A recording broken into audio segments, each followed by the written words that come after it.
congregation, you probably had that testimony.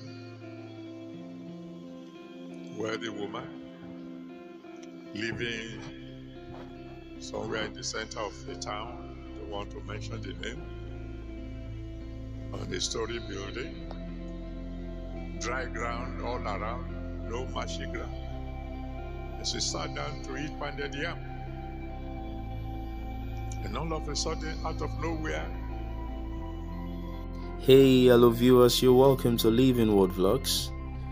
We bring to you living words from the throne of grace, created by able men of God, such as Pastor E.A ADEBOYE, Bishop E.A ADEBOYE, Apostle Joshua Selman, and all the great men of God.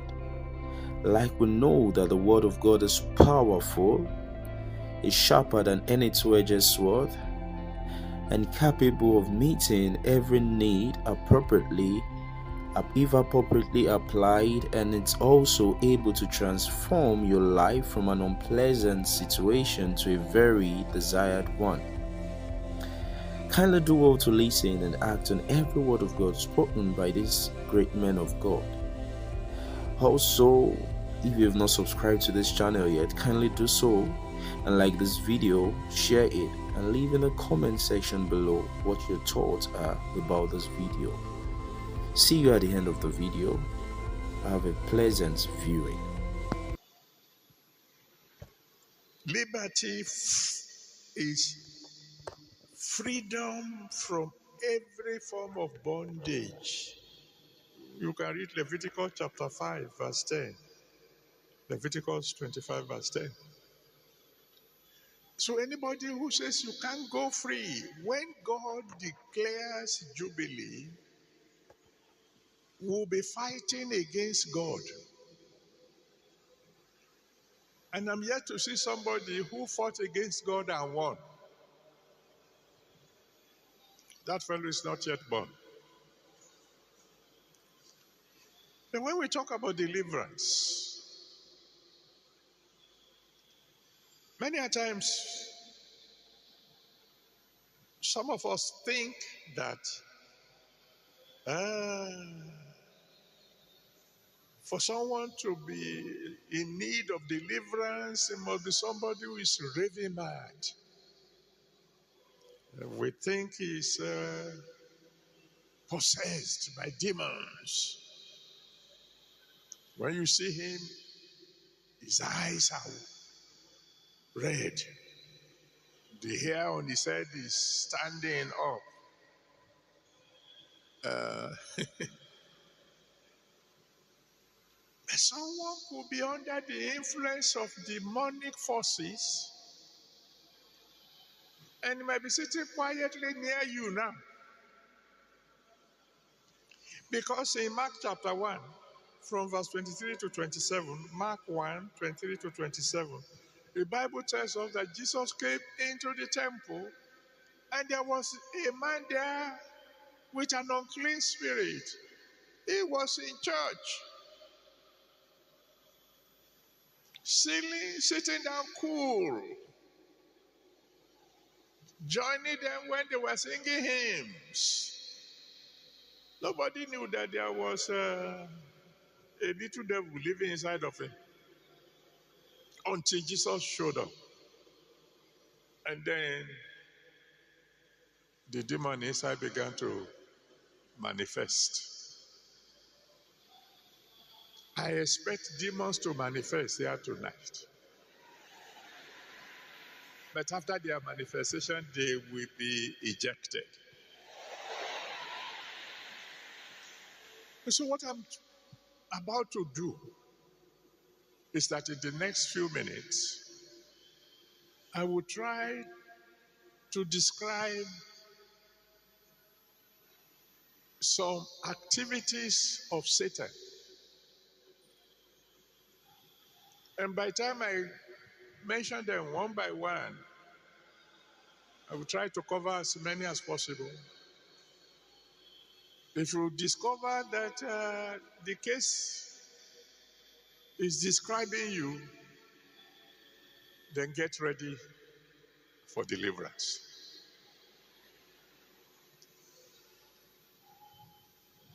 Demonic activities could be classified into various categories.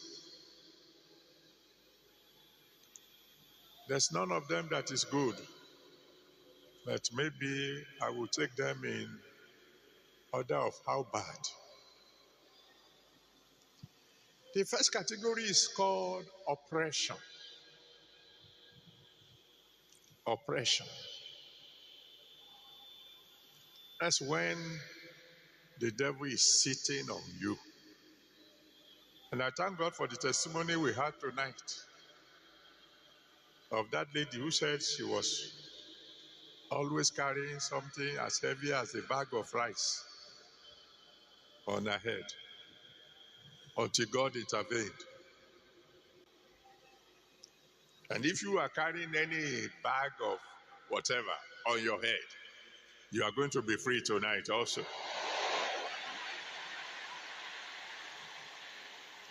To oppress means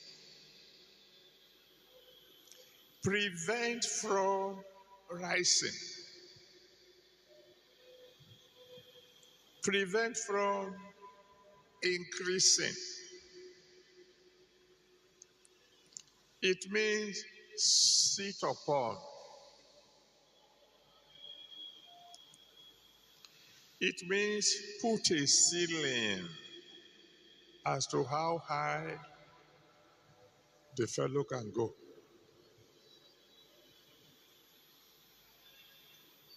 I mean, there are even pastors under this category of activity of Satan. They fast, they pray, they study the Bible, they preach very well, and their churches remain the same. Attendance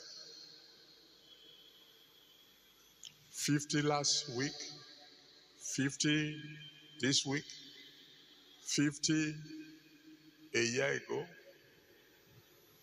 The devil simply said, don't go higher. In Exodus chapter 1, from verse 8 to 12, Exodus 1, from verse 8 to 12, the reason that king that didn't know Joseph said that they should begin to deal harshly with the children of Israel, he said, I don't want them to increase. He said, kill their boys. You can say how much they are already, but no increase, no rising.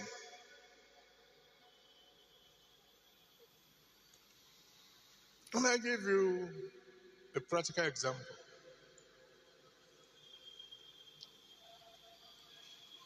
In one of the universities when I was in the academics, there was a young man. Only God knows what he did to his head of department. The head of the department just said, this boy is not going to go higher. And as a result, he just took his fire and hid it. And hid it. So when it is time for evaluation or whatever, the file is not there. And he gave his life to Jesus. And he came and we prayed. And there was a military coup. And the coup, one way or the other, affected some people in the universities in those days. And the boss was forcefully retired. A new head of department came. And when he was going through the files of those under him, they couldn't find the file of this boy. It took a lot of searching before they found it where it was hidden. And he discovered that this fellow had not been promoted for years, even though he was working very well. And he gave him double promotion. I don't know the force that have been hindering your rising. The fire of God is going to consume it tonight.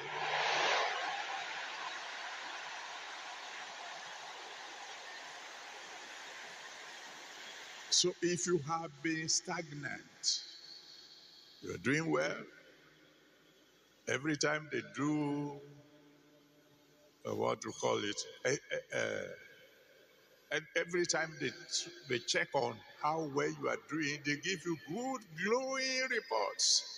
When it comes to promotion, they forget you. That ends tonight.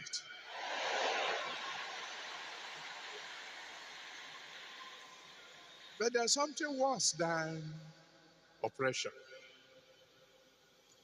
It is called repression. Repression. In other words, this force is not just sitting on you, it's actually pressing you down, pushing you down. Not just preventing you from rising, but steadily destroying every effort to rise.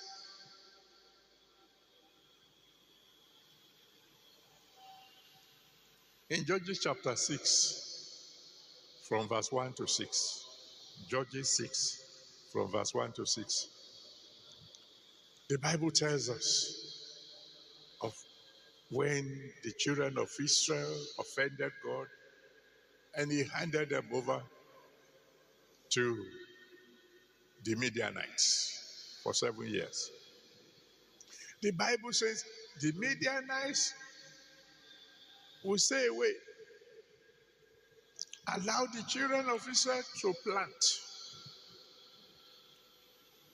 take care of what they have planted. As soon as it is time for harvest, they come in their multitudes and they will wipe out every harvest. In Yoruba land, they have a word for that kind of problem.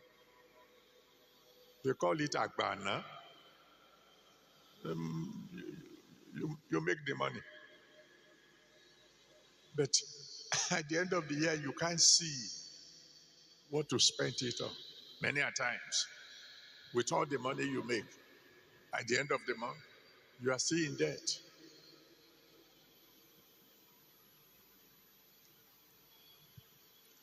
Repression means destroy every effort you make to rise. When I was younger, an incident happened in our village. One rich man used his wealth to take over the land that belongs to another fellow. That fellow said, no problem. I have no money to fight you in court, but we will see. The rich man will start the building. The man that he stole the land from won't say a word. The day the building is roofed, this other man will come and plant something by the building. By the following morning, there will be cracks from top to bottom in every corner of the house. So they will have to pull it down. And then the rich man will start again. And this man will come and pull it down. And start again and come to pull it down.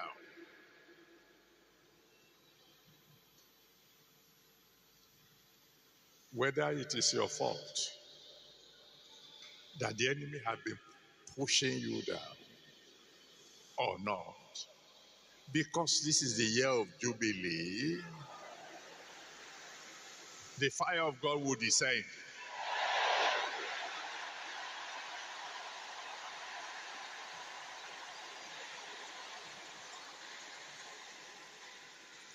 Then there's something called regression. Regression. And regression simply means there is a force pushing you backwards. It's not even a case of rising or not rising. They're just pushing you back, further back, further back.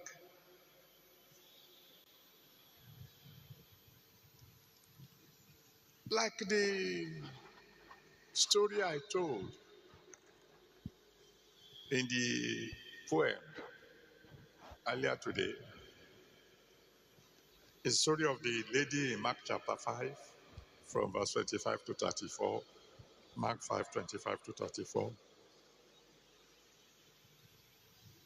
The woman was healthy, rich,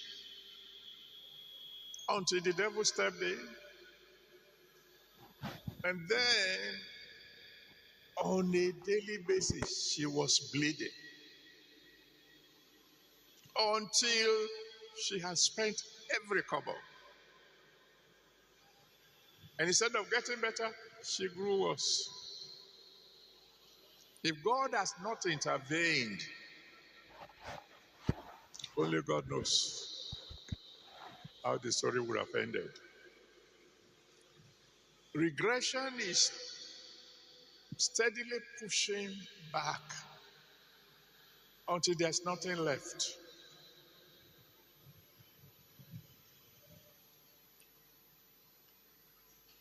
Every force making you worse than you were before, steadily saying, no, now you are in Form 3. Go back to Form 2. You are in Form 2. Go back to Form 1. Every force that is steadily pushing you backward, the fire of God will consume tonight.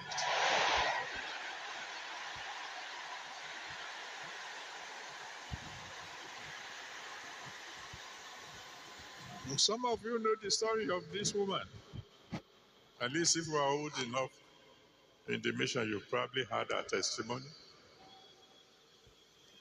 Wealthy woman, living somewhere in the center of the town, I don't want to mention the name, on a story building, dry ground all around, no marshy ground. And she sat down to eat pounded yam. And all of a sudden, out of nowhere, a frog jumped on the pounded yam. From where? No marshy ground anywhere around. And she said, okay, you jumped on my pounded yam. She tried to slap the thing jumped into the bowl of stew. Okay, she said, she took the bowl of pounded yam, rammed it on the bowl of stew, and said, I won't eat this pounded yam, neither will you. And pressed the thing down. And when she thought by now the frog would have drowned in the stew, she opened the bowl of pounded yam, and there was no frog.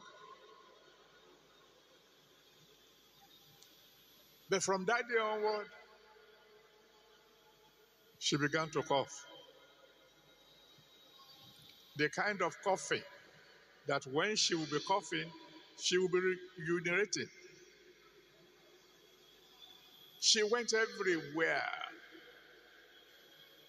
No cure.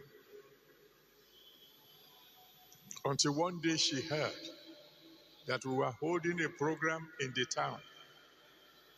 And she came, she gave her life to Jesus Christ, and the coffins stopped. You will have your own jubilee tonight.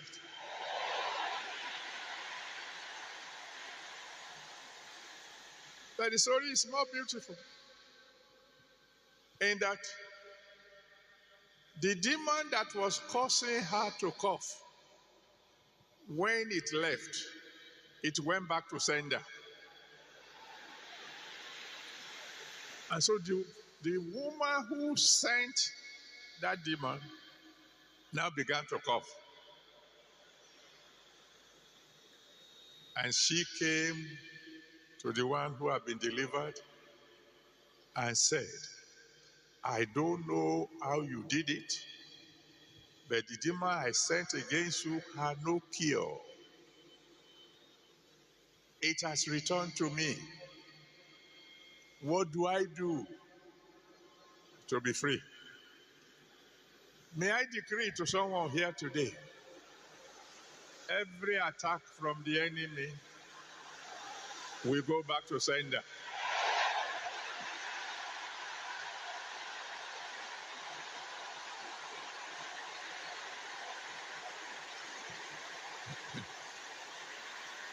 And then God will use it to bring that attacker to Jesus Christ. I can continue with the story, but because of time. Because the one who used to be the attacker now become more or less a messenger to the one who had been attacked. And then there is another kind of operation of the enemy. It is called vexation. Vexation. It means attack at intervals. It's not actually sitting on your head or pressing you down or pushing you back, but it comes and goes, comes and goes. In Matthew chapter 17, from verse 14 to 18, Matthew 17, 14 to 18, Jesus was coming down from the Mount of Transfiguration, and the Father brought his son to him and said, this my son has a problem. Occasionally when this demon comes, he will throw him into the fire. At times, he will come and throw him into the water. Just coming and going, coming and going.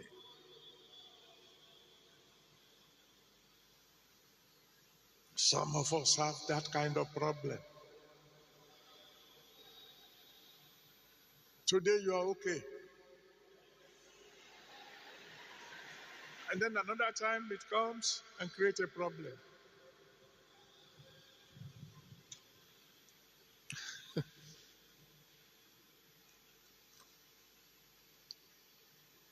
I'm sure you've seen people who have epilepsy.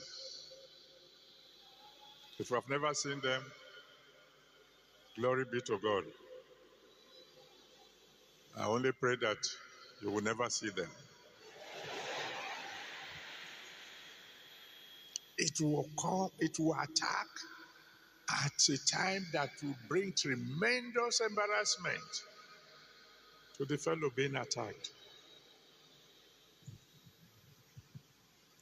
All is well for one moment, and then the attack comes. And no signal that is going to come.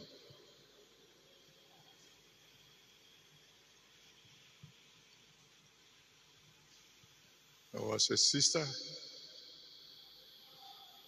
in the mission several years ago in the 1970s. wonderful sister. But she had this child who was always suffering from vexation of the enemy, like I've described. She would rent a house,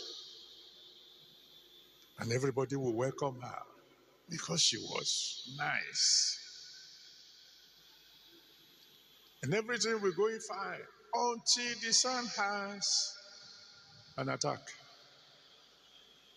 And then, of course, our people have this belief that if that fellow has an attack and he gets up while you are still there, they believe that the thing will jump on you too.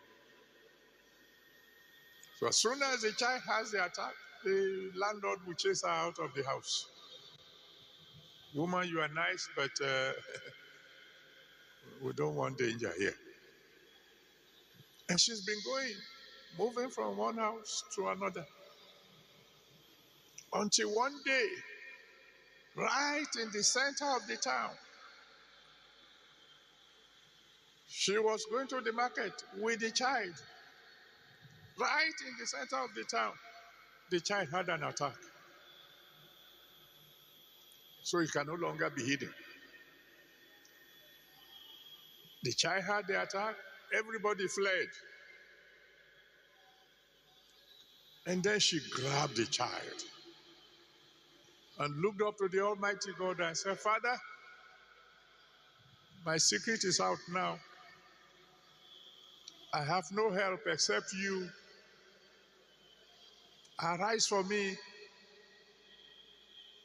And that was the last day the child had an attack. Do I hear somebody say, Lord, arise for me?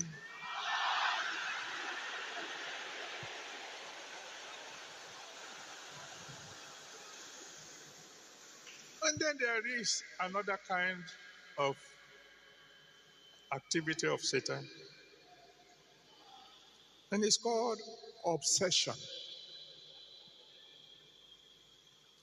Obsession simply means the enemy fixes your mind on one wrong thing,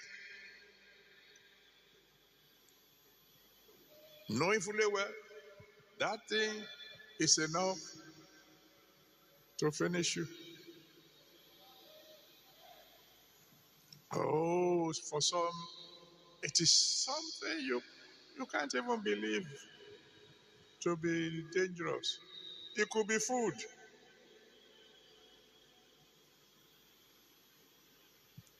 We might not see that kind of obsession here in Nigeria. The devil is not likely to use that one here because he knows that you have to pray before you get the food. But in some countries, you will find people, their mouth can never stop chewing. They've just finished food. They get something that they'll be biting again, and then again. Obsession with food. You see some people, they look tiny. They can eat the food of 10 people. At the end of it, they still are not feeling satisfied. For some, it is alcohol. They just can't stop drinking. For some, drugs. For some, sex.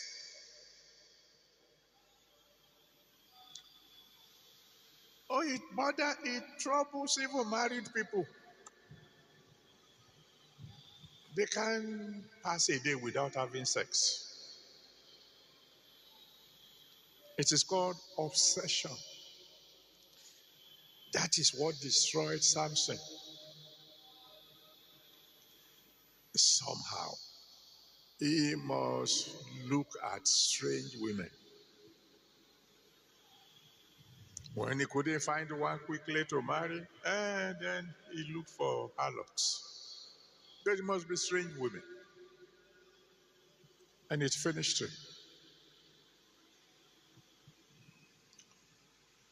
I don't want to give examples here because it will embarrass some people who might be listening, who had an obsession with something that we told him, this thing will destroy you. But whatever you are obsessed with, that thing that the enemy has settled into your system, and to keep on doing it and doing it, knowing that it's going to ruin your future. Today, in the mighty name of Jesus Christ, you will be set free.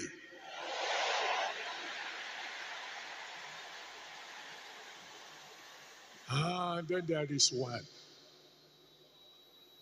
that is called confusion, mental bondage. And it comes in various forms. It could come in the form that no matter how you study, you just don't understand. Or you think you understand when they are teaching you, but when they ask a question, you blank out. Or it could come in the form of always forgetting. You just keep on forgetting.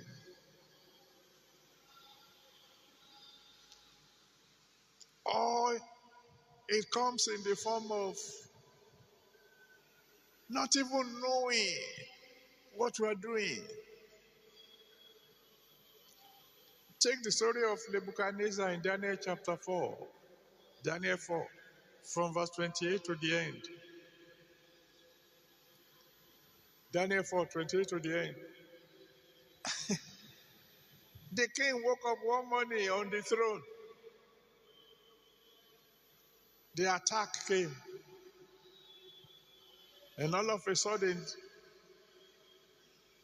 the king was sitting there.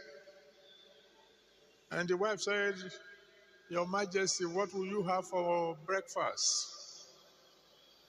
And the king said, Meh. And the wife said, Kabiyesi, what kind of joke is this? You see bread, and Kabiyesi got up from the throne and went to the flower pot. The flower looks very beautiful, very delicious. And he began to eat. Very soon, Kabiyesi looked out of the window and saw the grass there. The grass there is greener. And he went. Very soon he was wondering, what's going on? I'm feeling hot. What am I doing wearing clothes in this hot season? And he began to remove his clothes. You know the story. For 7 years, he was having a nice time among animals. But when the Almighty God decided to have mercy on him, he said, after 7 years, my reason came back to me. I mean, the reason traveled.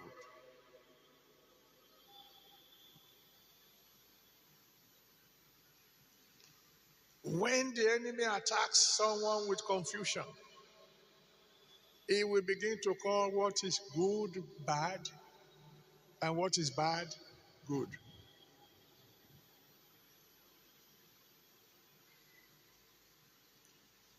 I told you the story of a boy. The father was a professor, or maybe still a professor. I've lost contact. The mother a professor. But this boy never passed any exam. It was always the bottom of the class. They moved him from a class of 33 children to a class of 35. His position moved to 35th. The parents did everything. They got him extra teachers to teach him. Every exam, 0. Then they brought him. And the Almighty God decided to intervene. The next examination, the boy came first. The teacher said, no way. They said, no, they can't believe this. They said, even if you give him the answer to copy, he will copy it wrong. So they decided they must give him another exam. They gave him another exam and he scored higher. Every one of you whose brain is in bondage, the fire will fall tonight.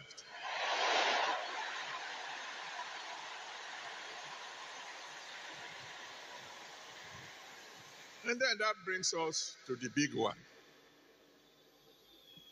The one that is called possession. That's when the enemy has taken over completely. Full control. Like in Mark chapter 5, from verse 2 to 20. Mark 5, 2 to 20. And when the enemy takes possession, it affects everything. It affects the thinking.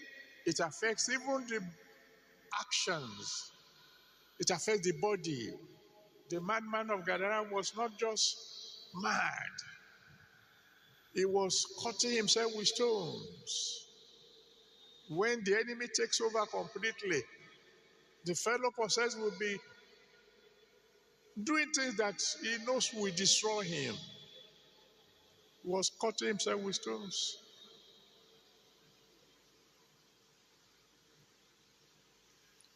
But when God comes in, when the Lord of hosts comes in, just one word, and all the legions that have taken over were sent packing in one day. So if you are even possessed of the devil, God will set you free tonight. When we talk about possession, the number of demons could vary. The man in the church with an unclean spirit, he had only one. Mary Magdalene, she had 7. The madman of Gadara, he had a legion.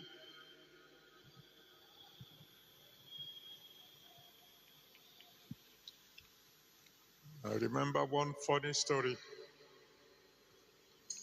Way back, I think in 1984 or so, here in the camp.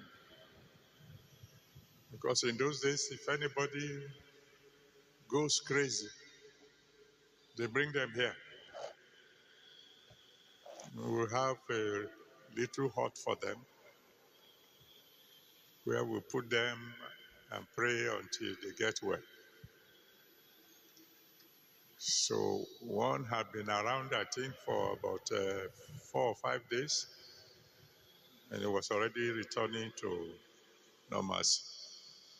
And then they brought one that was still 100% under control of Satan. Because there's only one room for them, when they put him in the room, the one that was already returning to normalcy ran out. I said, come and see these people. They brought a madman to come and dwell with me. But thank God, both of them got free. I said that one to say this. It doesn't matter how many demons are dwelling in you. Tonight, because this is the year of Jubilee, you are going to be free.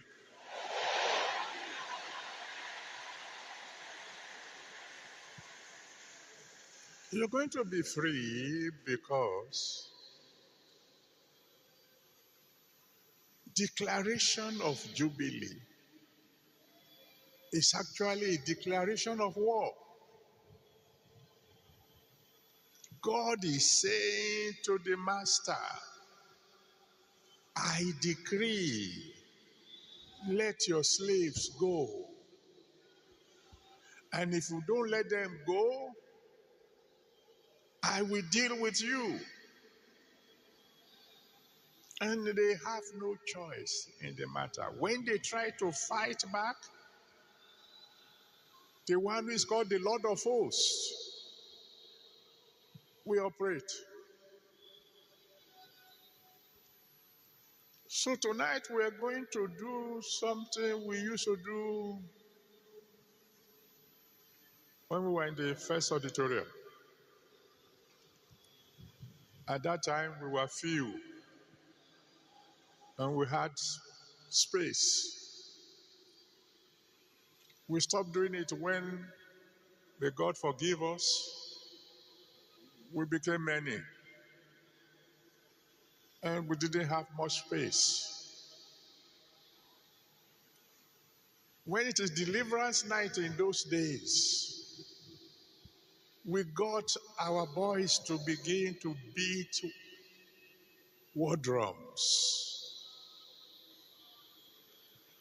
We begin to sing songs that will irritate the enemy. And when the enemies get irritated because the fire of God falls, then there will be manifestations. I think we are going to do that again tonight. Hi viewers, you're welcome back. Wow. I'm sure you were greatly blessed through that message you just viewed right now. Do not be the hearer alone, but also the doer of the word, so that it can impact your life positively and in such a great way that you can never imagine possible. Thank you for viewing. See you in the next video. Bye for now, and God bless you.